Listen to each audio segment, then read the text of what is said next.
Have you ever watched a friend or a neighbor face a tough season, illness, loss, or big change, and wondered, how do they stay so steady? Emotional strength is one of those quiet gifts that looks ordinary from the outside, but is deeply disciplined inside. Today, we'll explore 6 signs that you're emotionally stronger than most people your age. I'll explain each sign, give you a short, relatable story, and share small, practical steps you can take. If you're 50 or older, this is for you not to boast, but to notice what you've built and how to grow it further. 1.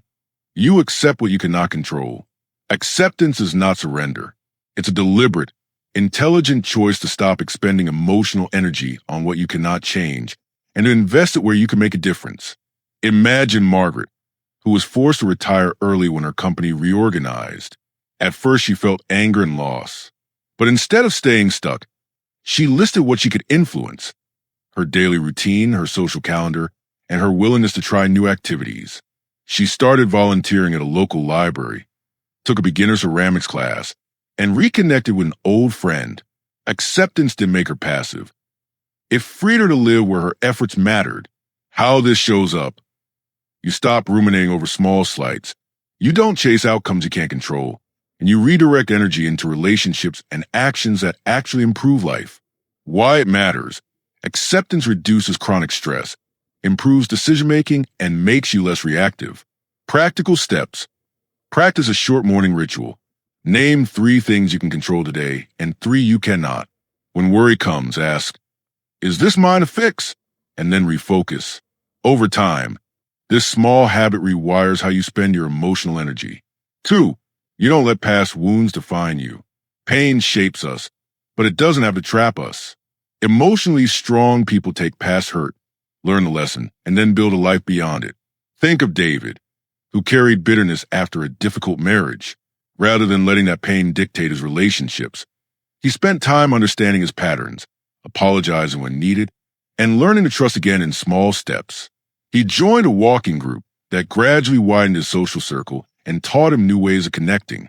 How this shows up: you can tell your story without reliving it. You look back for lessons, not to punish yourself. You're able to forgive or at least make peace. And you seek growth rather than revenge.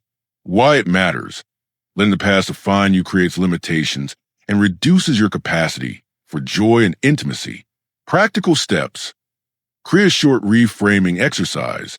Write 1 paragraph about a painful event.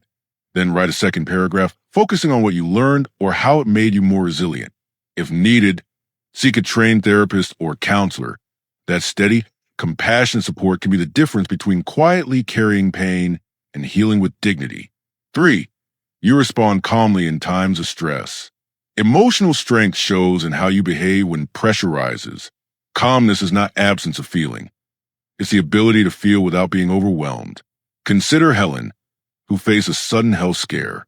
Instead of panicking, she paused, listed immediate questions for her doctor, asked for help from her adult children, and organized her medical information. Her measured approach gave her family something steady to lean on, and it helped her make clearer decisions.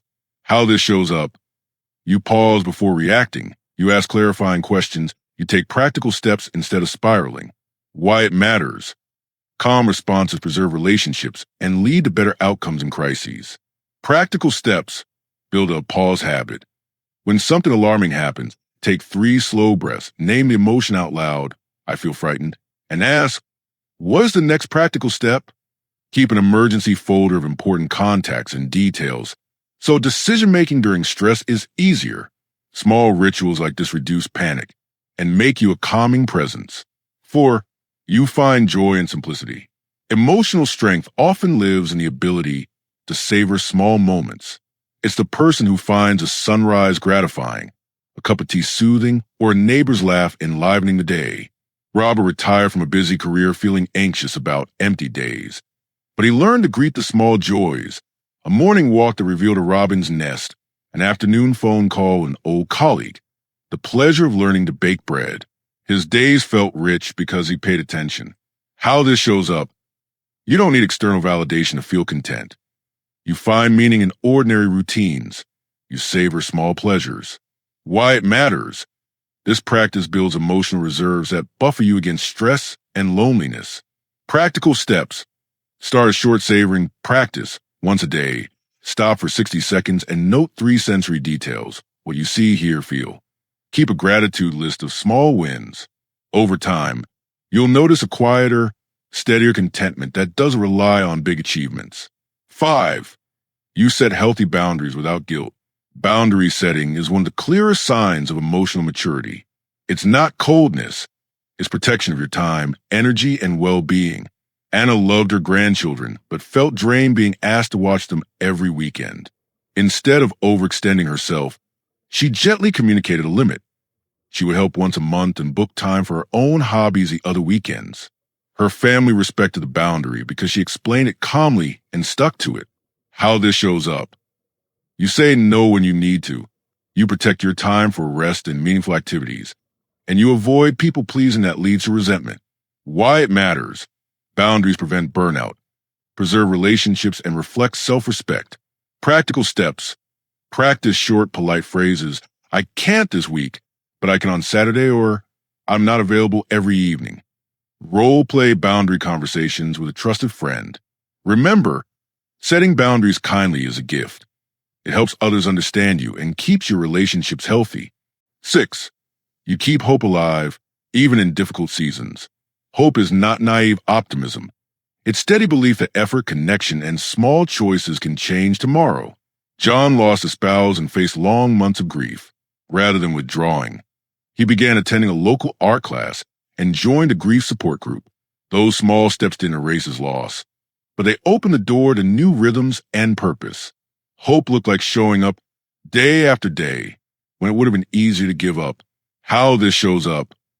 You take small, consistent actions toward a better future. You make plans even when results are uncertain. You stay curious about life. Why it matters. Hope fuels resilience and helps you recover after setbacks. Practical steps.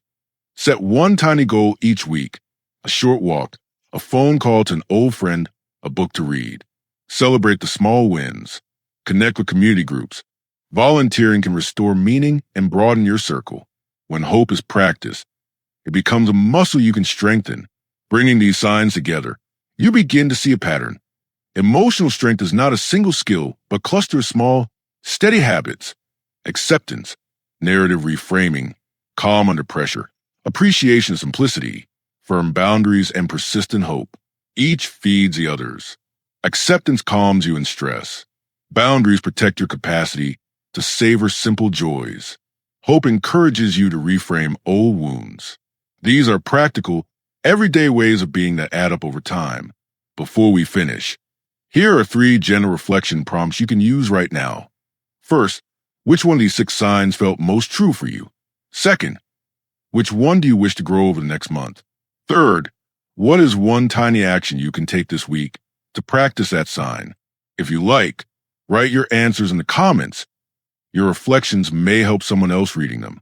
If this video resonated with you, please like and subscribe for more thoughtful conversations about aging well, resilience, and quiet strength. Share this with a friend who might need to hear they're stronger than they think. And tell me in the comments, which of the 6 signs surprised you and what story from your life connects to it. Thank you for listening. Keep tending the inner life that serves you and those you love.